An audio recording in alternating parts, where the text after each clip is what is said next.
তোমাদেরকে জানিয়ে দেই।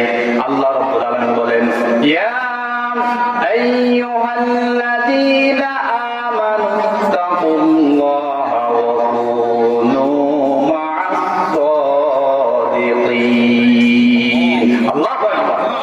আল্লাহ বলে, গোলাম আমি জানি তোমাদেরকে তাকওয়ার কথা বলবো, আমি আল্লাহর ভয়ের কথা বলবো। তুমি মৃত্যুর ভয়ে বলবা আল্লাহ কোথায় থেকে শিখবো আমি তো জানি না, কোথায় থেকে কার কাছ থেকে আমি শিখবো, এই যে অজুহাত দিবা, এই অজুহাতের কোনো কারণ নাই। ইয়া আইয়ুহাল্লাযীনা আমানু তাকুল্লাহ, ও ঈমানদাররা আমি আল্লাহকে ভয় করো, আর তোমরা তাকওয়াটা কার থেকে শিখবে জানোনি, ওয়া কুনু মা'আস সাদিকিন, তোমরা আল্লাহওয়ালা সত্যবাদী লোকদের অন্তর্ভুক্ত হয়ে যাবা। সুবহানাল্লাহ।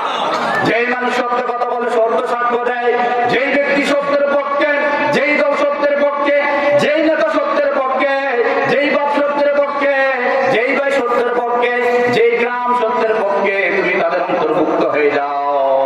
যদি তুমি সত্যকারীদের অন্তর্ভুক্ত হতে পারো, তাহলে গোলাম তুমি আমি আল্লাহকে ভয় করার প্রেসক্রিপশন পেয়ে যাবা।